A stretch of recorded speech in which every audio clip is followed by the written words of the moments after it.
Bonjour, professeur Daniel von Whitehead.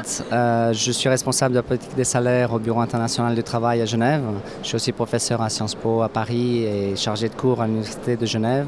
Et j'ai aussi créé ce réseau international pour le salaire équitable, Fair Wage, justement pour améliorer les pratiques salariales au niveau de l'entreprise.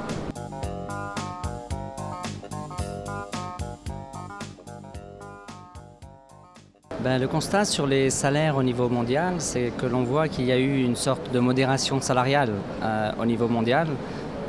Et en fait, cette modération salariale a continué bien sûr avec la crise puisqu'il y a eu une chute de l'augmentation des salaires réels.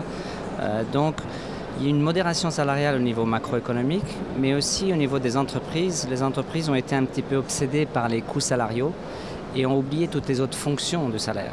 Et on essaye justement avec l'approche du salaire équitable de mettre en évidence toutes les fonctions des salaires au niveau de l'entreprise pour le bon fonctionnement de l'entreprise.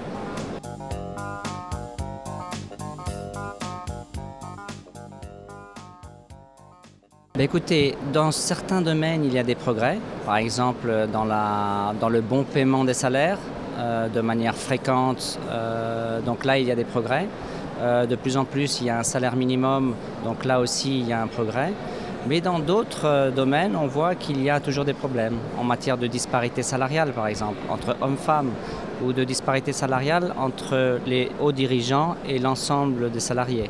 On voit aussi des ajustements qui ne sont pas toujours équitables dans l'entreprise, donc qui ne suivent pas l'inflation comme elle devrait l'être, ou alors qui ne rémunèrent pas les salariés en fonction des performances de l'entreprise, alors que l'entreprise fait de grands profits.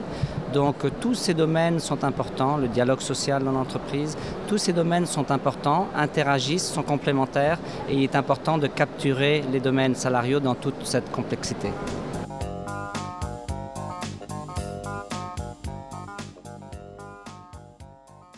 Non, en fait, les salaires ont une fonction à la fois macroéconomique pour stimuler la consommation, la production, la productivité, une fonction microéconomique pour justement permettre aux entreprises de bien fonctionner, mais elles ont bien sûr une fonction sociale. On voit maintenant une augmentation des inégalités salariales, une augmentation du nombre des travailleurs pauvres. Bien sûr, il est important d'assurer un minimum de niveau de vie aux salariés. Et c'est pour ça que, par exemple, dans l'approche Fair Wage, on s'assure à ce qu'il y ait une sorte de living wage, de salaire de subsistance qui soit redistribué aux salariés. Donc, bien sûr, c'est essayer d'analyser les salaires dans toutes leurs fonctions économiques, sociales, pour être sûr que les salaires vont jouer un rôle dans le développement durable.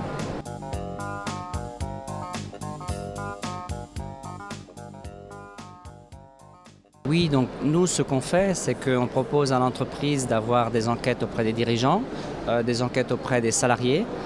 On collecte les données de l'entreprise et aussi des conventions collectives du travail de l'entreprise ou du secteur. Sur cette base-là, on essaye de reconstituer l'histoire salariale de l'entreprise. On a une sorte de matrice du salaire équitable qui nous donne assez facilement les domaines dans lesquels l'entreprise est plutôt forte et les domaines salariaux qui clairement sont inéquitables et là où l'entreprise doit progresser. Sur cette base-là, on fait un plan de progression et là, ça nous permet finalement d'inciter l'entreprise à changer. Et si elle change, si elle a effectivement des améliorations, là, il y a la possibilité de l'obtention d'un label qui est bonne pour le recrutement des salariés. De plus en plus de salariés sont préoccupés par l'éthique de l'entreprise dans laquelle ils travaillent, mais aussi très importante pour la réputation de l'entreprise, pour la marque.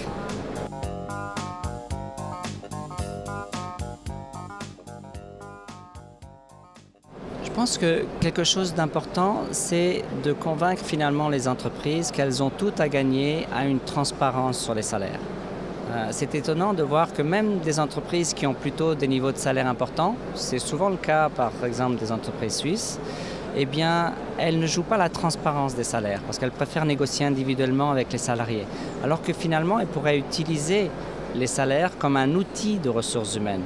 Avoir une grille salariale ouverte et essayer de motiver les salariés sur la composante et les différentes composantes du salaire.